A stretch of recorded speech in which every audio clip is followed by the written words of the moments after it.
कैसे हो भाई बहनों ये है एक black hole की तस्वीर. Ladies and gentlemen, I love space. Okay, I made a video about a week ago where I talked about would a meteor take us all out? Would it? You see, space is the greatest expanse out in the world. I feel bad being born in a world where I don't get to explore Earth because we've pretty much seen most of it, if not all. And I'm born way too early to explore the space, just like in the worlds of Mass Effect. We're kind of in like that weird era of human evolution where we're born too early. All right, and we're born too goddamn late. Now, ladies and gentlemen, this is an image of a black hole once again, and you know why this absolutely blows me away? Sagittarius A, the center of the Milky Way. This is what's in the middle, okay? Supermassive mega black holes. Something about multiple magnitudes of times larger than even our sun. And if you don't know what a black hole is, it will suck anything in the world. Black holes look at the entire universe like an all-you-can-eat buffet. And one day, all right, the black holes will probably suck us all inside of it, okay? The universe might crunch and Big Bang once again, is what some theorists like to claim. Now, I'm so glad I think that way and I'm not Neil deGrasse Tyson, who likes to suck the fun out of everything, okay? Ladies and gentlemen, Neil deGrasse Tyson is an interesting fellow. And no matter how you follow him, the dude has like millions of dad jokes. I mean, literally, he will alert you, dad joke alert. But sometimes the dad jokes just get super, super sad to listen to because they just suck the fun out of entire realities. Now, of course, ladies and gentlemen, the last couple days we had a blood moon, okay? We had a little bit of a lunar eclipse, if you will. And there's been some pretty cool photos. Like, for instance, somebody caught a super blood moon. I myself took photos of the blood moon, and I thought they turned out to be pretty good. I'm going to put them up on the screen. Rate them in the comment section below what you think of them.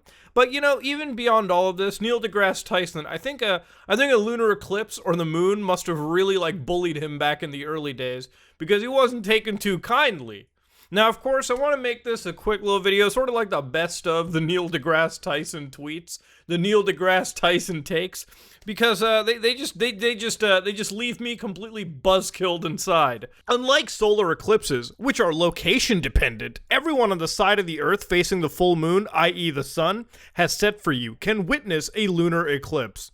Yeah, ladies and gentlemen, he's trying to make it so that this one kind of rare opportunity is not that rare because guess what? As long as you're alive and dandy, you too can witness a lunar eclipse. Lunar eclipses are so unspectacular. Astrophysicist, by the way, somebody that loves to educate us about space and show us about the great wonders of beyond the Earth. Yeah, that if nobody told you what was happening to the moon, you'd probably not notice at all.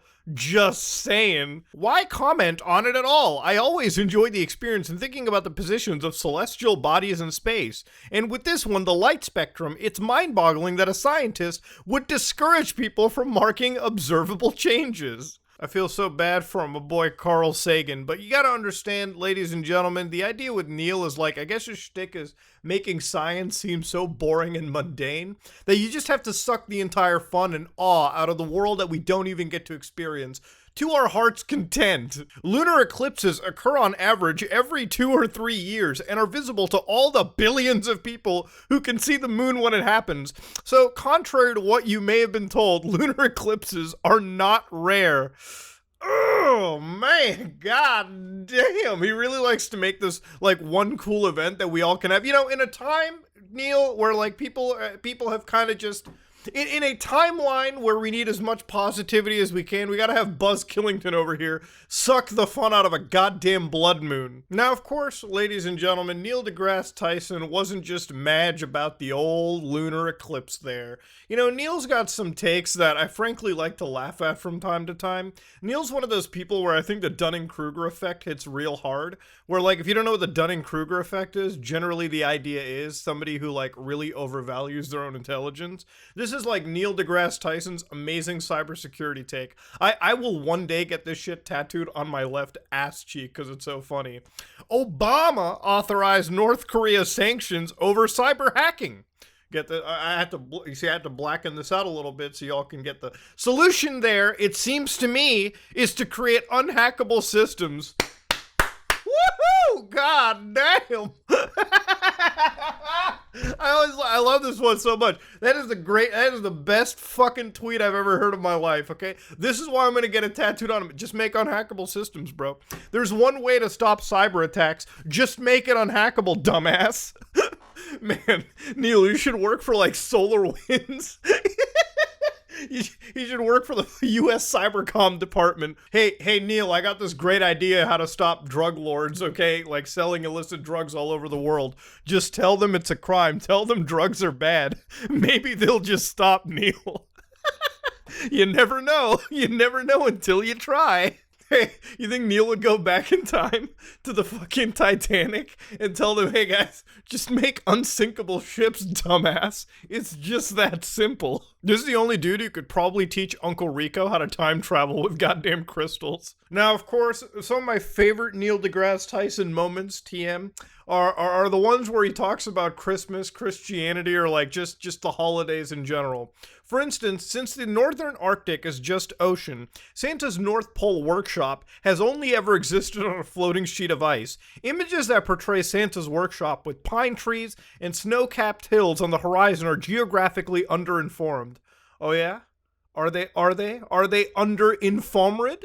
Are they, Neil deGrasse? Mr. I didn't use a spell check? Ladies and gentlemen, I'm just going to be honest with you, okay? This man can transmit presents to every goddamn house under the sun. This person can identify whether a kid has been naughty or nice and distribute coal or presents regarding of that within one night. And we're questioning if his crib has snow on it? Come on, Neil. I think the wrong questions are being asked. Maybe we need to ask how much meth Santa is doing that allows him to work overnight that fast to transfer presents. I'm gonna be real, that's the real question. I like this one too. If there were ever a species for whom sex hurt, it surely went extinct long ago. Again, I feel like this might be like an overpopulation joke or something. But Neil, have you ever seen cat sex? Alright, I've unfortunately got it recommended to me on YouTube. So I know that cats got like barbed ass dicks. And as soon as they go inside, the cat that's getting it screams to the highest heavens. It does not look enjoyable. And you know what? Cats are not extinct. Cats at one point were revered as holy figures, Neil, okay? Think about that one real quick. For Santa to deliver gifts to all the world's Christians in one night requires hypersonic speeds through Earth's lower atmosphere, vaporizing his reindeer and sleigh. Just saying. And I don't know why he's shown Santa's DUI picture, just basically in the situation right now. You know, Neil, you might as well tell the kids around the world that NORAD is lying. You know NORAD's never tracking Santa Claus. Come on now. Santa isn't real, dipshits. NORAD can't track something that's fiction. It's so funny how you recycled this tweet from like literally over a decade ago. Like this was 2021 and he just dug it up in the Rolodex. He's like, maybe it might be a banger this year. And it kind of was, to be real with you, okay? Again, I feel like the hyperfixation on Santa gets a little questionable. Santa doesn't know zoology. Both male and female reindeer grow antlers, but all male reindeer lose their antlers in the late fall, well before Christmas. So Santa's reindeers, which all sport antlers, are therefore all female, which means Rudolph has been misgendered. You know, I feel like we'd be questioning the actual, like, you know, reindeers flying, first of all, because they don't got no wings, okay? The reindeers aren't doing crack or anything. We're questioning the wrong things, Neil, okay? I don't know if the gender is as important as the fact that the reindeer can fly at super hypersonic speeds, as we just covered, delivering presents. You know, it's really wild when you look up Neil's suggestions to, like, filmmakers. Like, do you know at some point he actually hit up James Cameron in, like, a real passive-aggressive letter and basically told him about, like, the fact that the star charts in the movie were a little off. Now, if you know anything about James Cameron, he loves being a perfectionist. You could criticize any single thing and he'd be willing to change it within reason. You know, here he said, at that time of the year in the Atlantic in 1912, Rose sees the wrong star field when she is lying on the piece of driftwood and staring up at the stars. Only you, Neil, only you would watch fucking Titanic and immediately identify the goddamn star charts. You know, Neil, I watched the movie Hackers back in the day. You know how many things were wrong with that movie?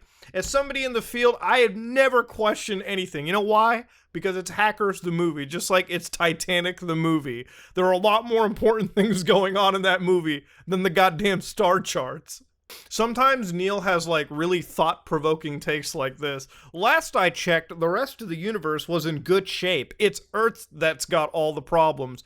Aren't you like an astrophysicist? You know the universe is a giant expansive place. I really hope to God that there's like some slaver shit going on in some other galaxy right now. Like some real, like messed up, truly abhorrent shit going on that would like absolutely put any of the worst atrocities in mankind to absolute shame. And the reason I would say that is so like when we actually get wind of it, we can all look at Neil and be like, huh? Really? Was the Earth really the worst place? You're really gonna put your balls down on the line and say that we've got it the worst? I can assure you, friend, I played enough Mass Effect to know there is far more worse probably out there in the unknown universe than we've got right over here. Let me just tell you. Maybe Neil did like mushrooms or something and got to see the whole universe. Who knows? Who knows? Sometimes Neil has takes that, and by the way, one thing I'll respect Neil 100% for is he never deletes a bad tweet. Like he never deletes one that is not like, he never deletes like a tweet that goes controversial. This man sticks to his balls, and I highly respect that.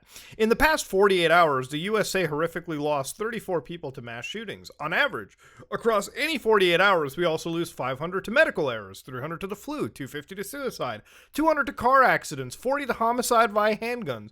Often our emotions respond more to spectacle than to data.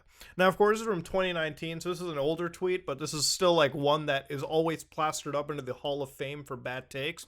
Because even as a scientist, Neil, all right, as a fellow scientist, let's be real here, false equivalencies are in fact a thing. Neil, obviously one is going to be more emotionally damaging than somebody who dies by butt-chugging beer at like a frat house or something. There's a bit of a difference in between how deaths are done and, you know, tragedies in general. But I don't want to dig too hard into it. Neil's just a goldmine for takes like this. This was over just like the last 2-3 years, if anything. And I will guarantee, as long as Neil has a functional career, which he does because he's a very talented astrophysicist from all I've seen, okay? He's mentored by Carl Sagan, and for all of his accounts, he's not like he's dumb at what he does.